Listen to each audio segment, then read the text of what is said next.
Bien, bonjour mes amis. Je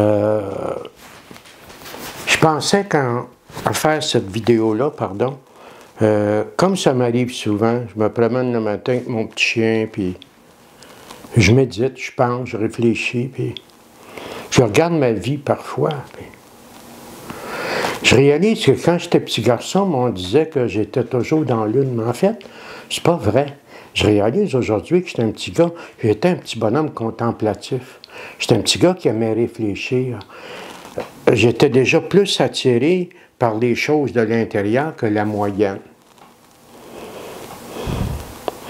Je méditais comme ça, puis plus particulièrement, au fait qu'il y a urgence à être heureux. Tout du moins, il y a urgence à commencer à cheminer pour être heureux, tu sais. On arrive dans ce monde-là, c'est arrivé comme tout le monde, dans ce monde-là, puis on est séduit par nos sens, par notre intelligence intellectuelle, par ce qui est bon, par le plaisir. Puis bien entendu, on se lance là-dedans, puis c'est pas mal comme tel. On se lance dans ça.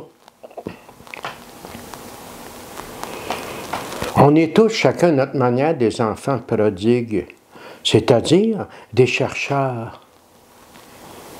On est tout jeune, on part, puis on s'en va à la recherche de, on ne sait pas trop juste au quoi. Puis,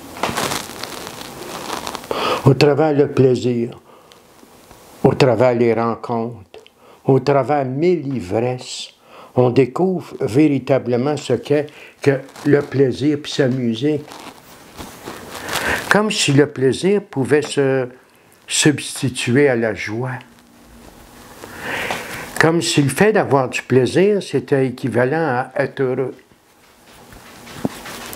Les gens s'en vont dans la vie comme ça, puis il y en a qui peuvent aller jusqu'au bout comme ça, sans trop s'interroger, sans trop souffrir, puis bon, gars, tant mieux pour eux autres, là.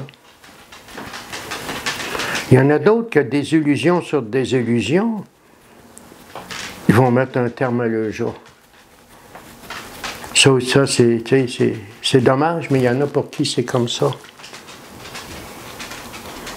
Il y en a d'autres, comme certains de mes chums, qui ne réussiront pas à sortir de la taverne, puis de la brasserie. Puis ils vont arriver au soir de leur vie sans jamais s'être interrogés. Puis il y en a d'autres comme moi qui vont vivre un bas fond.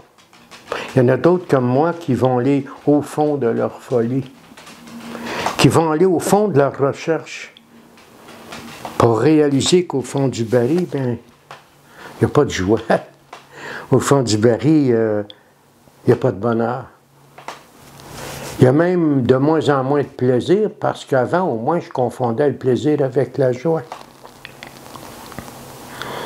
À partir de ce moment-là, dans la vie de quelqu'un, que cette personne-là souffre d'un problème d'alcoolisme, de toxicomanie, de dépendance affective, de dépression en récidive, ou de quoi que ce soit, il va arriver un moment donné où cette personne-là va remettre en question sa quête, où cette personne-là va décider d'arrêter de chercher toujours dans le même sens, c'est qu'elle n'a pas trouvé en 20, 30, 40 ans, 50 ans.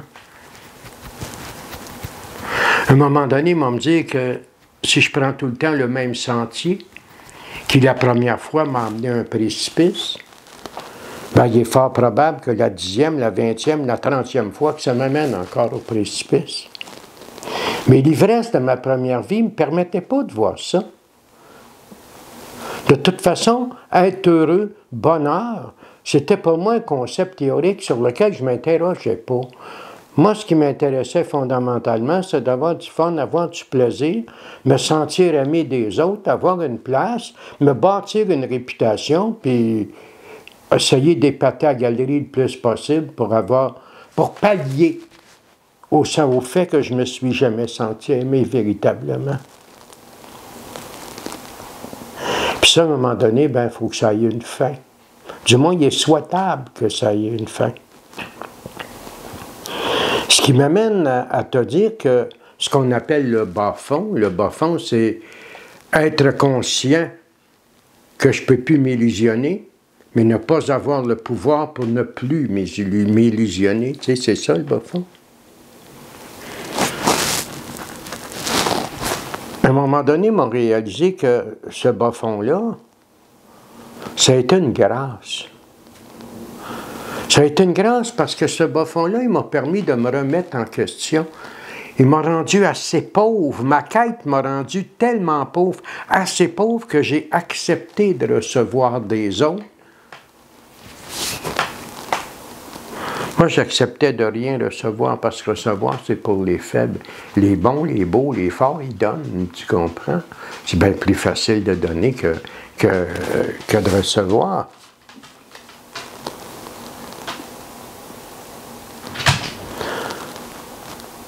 Au début de ma recherche, au début de ma vraie quête, après le bas-fond, quand je me suis mis à vouloir retourner en moi, essayer de comprendre véritablement ce qui n'allait pas. Quand j'ai commencé à faire ça,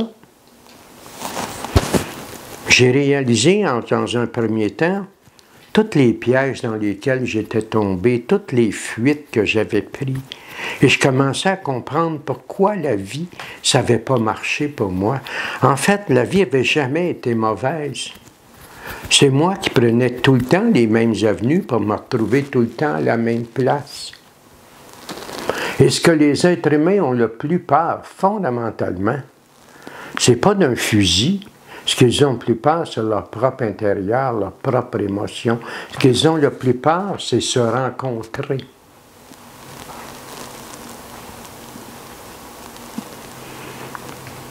Dans cette phase-là de mon cheminement, qui dure bientôt dans quelques jours depuis 42 ans, j'ai compris que j'avais le choix.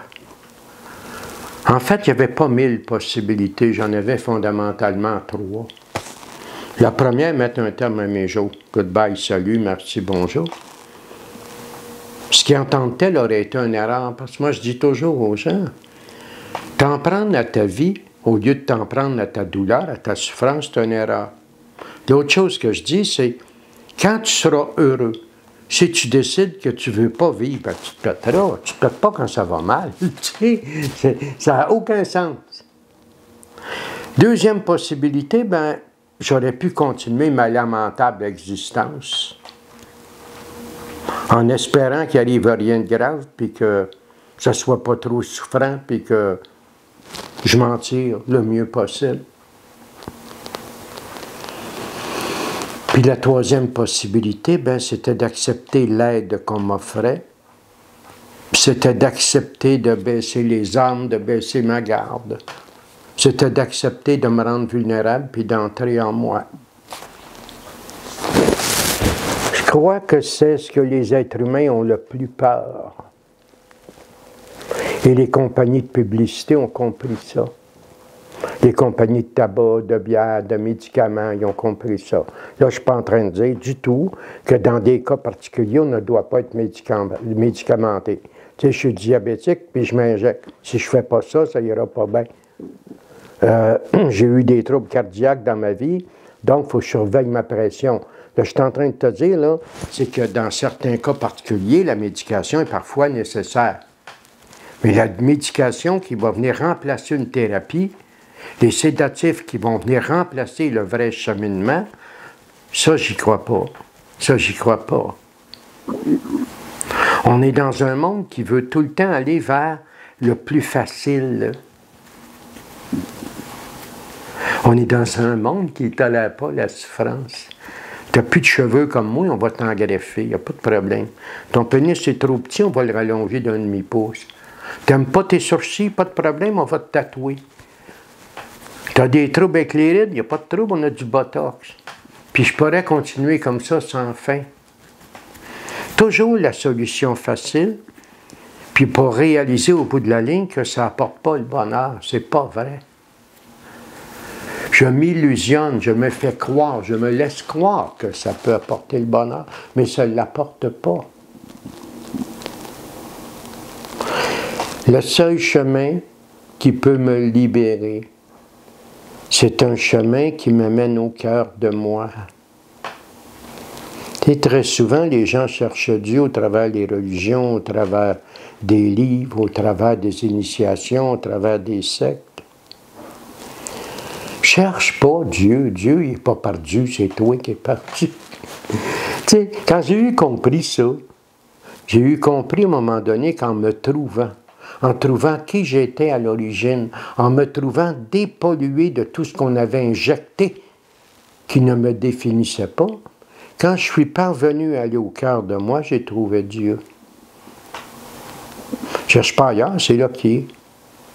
Ah, c'est quoi Dieu? Ben oui, mais Dieu, là, c'est pas un gros bonhomme avec un gros œil dans le front qui flash. Dieu, c'est l'amour tel qu'on ne peut pas intellectuellement le comprendre et le définir.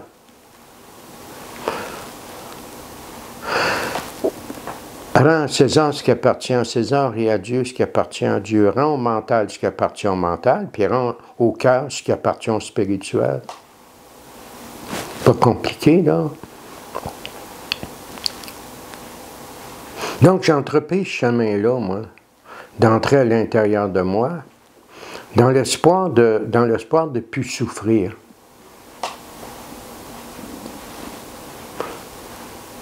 Il y a un gars, il y a 2000 ans passés, il disait « Je suis venu pour que vous ayez la vie et que vous l'ayez en abondance. » Ça, c'est bien plus que pas souffrir. Il disait « Vous êtes une ville bâtie au sommet d'une montagne. » Puis nous autres, c'est Paul en tout cas, il se prend pour un esti de chac bâti dans le swamp. Mais je suis une ville bâtie au sommet d'une montagne. Je suis le sel de la terre. Je suis ce qu'il y a de plus précieux. Ça, c'est tous des concepts qui ne peuvent pas entrer dans mon mental. Mon mental, il peut le savourer quelque part, mais il ne peut pas le comprendre. Fait que si tu me dis qu'avec ta tête, tu n'arrives pas à croire en Dieu, je te comprends parce qu'avec ma tête, Dieu, ça n'a pas d'allure. Mais je sais très bien que c'est vrai. Je sais très bien que c'est vrai parce que j'ai une intelligence intérieure qui m'en fait la preuve et je n'ai pas de discussion à faire là-dessus. Donc, j'ai décidé d'entreprendre ce voyage intérieur-là avec les résultats que j'ai connus. Je suis un bonhomme de 73 ans bientôt. Je suis un gars heureux. Je suis un gars libre. Je suis un gars qui est fier de qui il est. Pas nécessairement de tout ce que j'ai fait dans la vie. Il y a des choses que je regrette. Mais je suis libre, heureux et fier. Puis même les choses que je regrette, elles ont servi à forger le bonhomme que je suis devenu. Je te parle de ça aujourd'hui, puis pour une raison fort simple.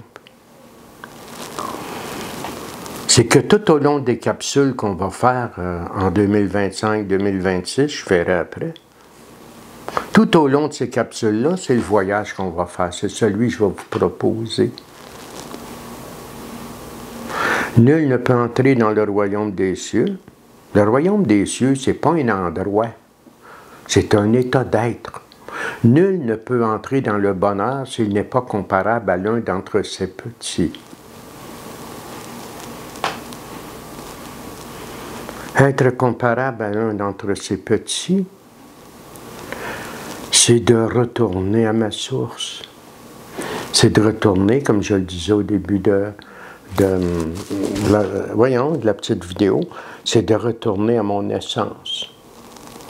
Fait qu'au cours des vidéos, 1 par semaine, 2 par semaine, des fois un peu moins que ça, je ne me donne pas d'obligation. Au cours de ces vidéos-là, on va cheminer vers ça.